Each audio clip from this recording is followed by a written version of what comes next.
pour améliorer ton niveau de compétence. Enlève toute forme de petitesse dans ta conception des choses. Alors, mets la barre haut, mets la barre haut, mets la barre haut, mets la barre haut. Tu dois pousser tes compétences, pousser ton envie de t'améliorer le plus haut possible que tu le pourras. Cela va faire à ce que dans la tâche que l'on t'a confiée, que tu puisses être excellent, que tu puisses toujours pousser les choses vers le meilleur, toujours pousser les choses vers le meilleur. Chacun le faisant dans l'équipe, cela va faire à ce que l'équipe, la vision de l'équipe puisse aller de l'avant avec une vitesse de croisière.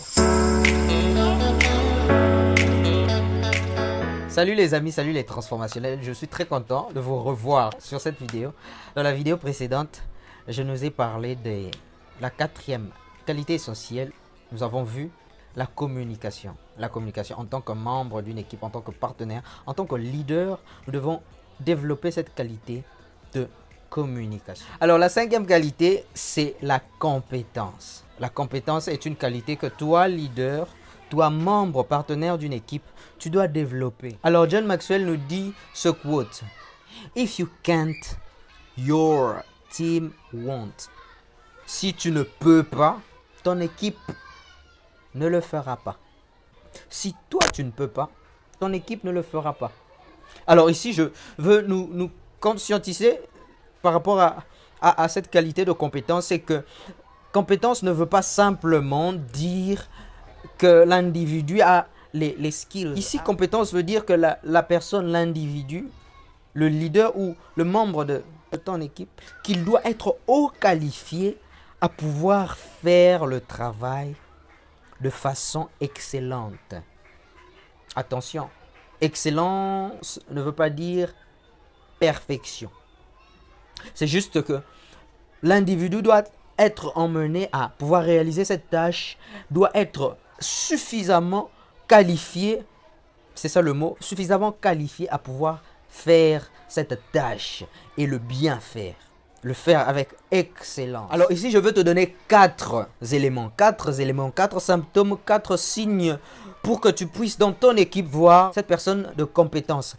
Ces personnes qui ont cette qualité de compétence dans ton équipe ou toi, membre d'une équipe, que ton leader est compétent. Alors les personnes qui sont compétentes sont des personnes qui aspirent à l'excellence. Ce sont des personnes qui sont engagées pour l'excellence. Cette personne aime voir les choses être faites de façon excellente.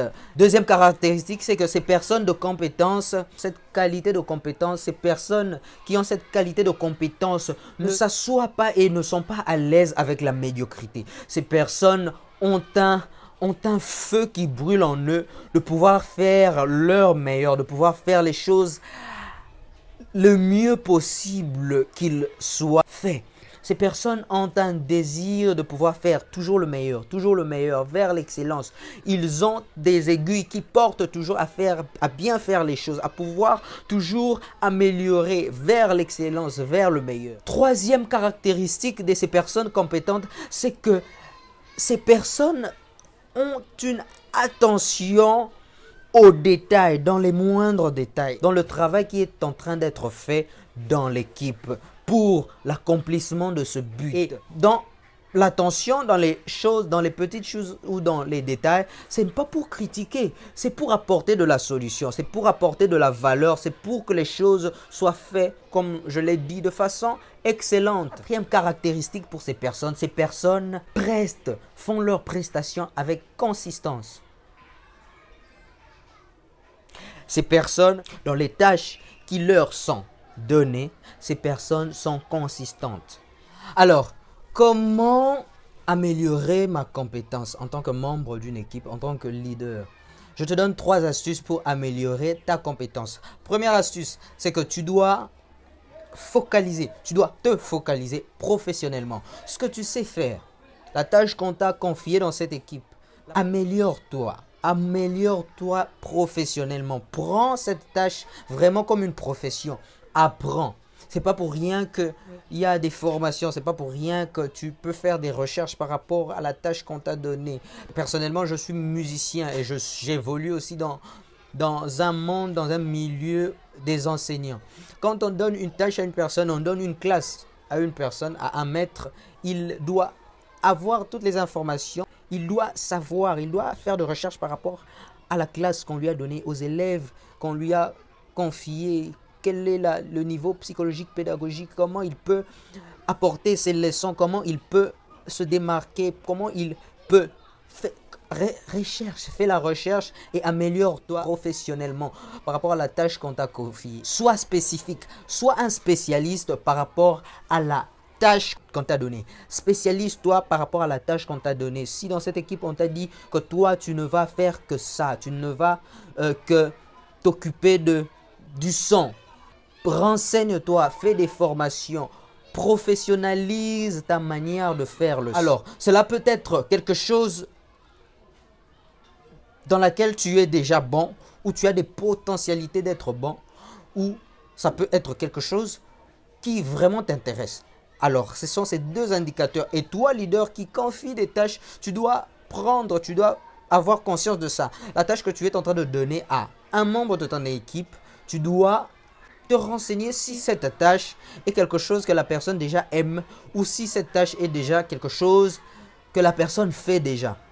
Et quand vous lui donnez cette tâche, tu dois te professionnaliser, tu dois te spécialiser par rapport à la tâche que l'on te donne. Deuxième caractéristique, pour toi, cette personne compétente, pour améliorer ton niveau de compétence, enlève toute forme de petitesse dans ta conception des choses, dans ta conception de cette tâche que l'on est en train de confier. Alors, mets la barre haut, mets la barre haut, mets la barre haut, mets la barre haut. Tu dois pousser tes efforts jusqu'à la fin. Tu dois pousser tes efforts, pousser tes recherches, pousser tes compétences, pousser ton envie de t'améliorer le plus haut possible que tu le pourras. Cela va faire à ce que dans la tâche que l'on t'a confiée, que tu puisses être excellent, que tu puisses toujours pousser les choses vers le meilleur, toujours pousser les choses vers le meilleur. Chacun le faisant dans l'équipe, cela va faire à ce que l'équipe, la vision de l'équipe puisse aller de l'avant avec une vitesse de croisière. Alors, troisième astuce, c'est que tu dois remplacer la programmation à l'implémentation. Qu'est-ce que cela veut dire? Avoir une idée, l'écrire sur papier, c'est une chose. Et ça, je l'ai expérimenté personnellement. Mais faire à ce que cette idée puisse entrer régulièrement dans ta manière de faire les choses. L'exécution de tes tâches en est une autre. Alors, lorsque tu as une idée, une bonne idée, il faut l'écrire. Bien sûr qu'il faut l'écrire, mais passe maintenant pour élever le niveau de ta compétence. Tu dois maintenant passer aux actions. Tu dois maintenant prendre tout ce que tu planifies et l'implémenter dans your daily schedule. Tu dois l'implémenter dans ton horaire de tous les jours. À chaque fois que tu es en train de prester ou à chaque fois que tu es en train de faire cette tâche, ce service-là, tu dois commencer maintenant à implémenter toutes les capacités, les skills, toutes ces habiletés que tu as dans les plans que tu fais. Cela va faire à ce que ton niveau de compétence puisse s'élever et que tu puisses toujours pousser vers l'excellence, faire toujours le meilleur et toujours apporter de nouvelles idées qui sont exécutées. Alors ici, c'était Bazo Transformationnel. Tu as aimé ce coaching online pratique. Je t'invite à de liker, de me donner un pouce bleu et de partager cette vidéo. Il y a le lien, il y a le signe de partage où tu peux partager sur tes réseaux sociaux car cela peut sembler insignificatif pour toi, mais cela est bon pour l'algorithme et ceci est pour nous un signe que vous êtes en train de nous suivre et de nous supporter dans la valeur que nous sommes en train de t'apporter à toi et à ton équipe. Ciao!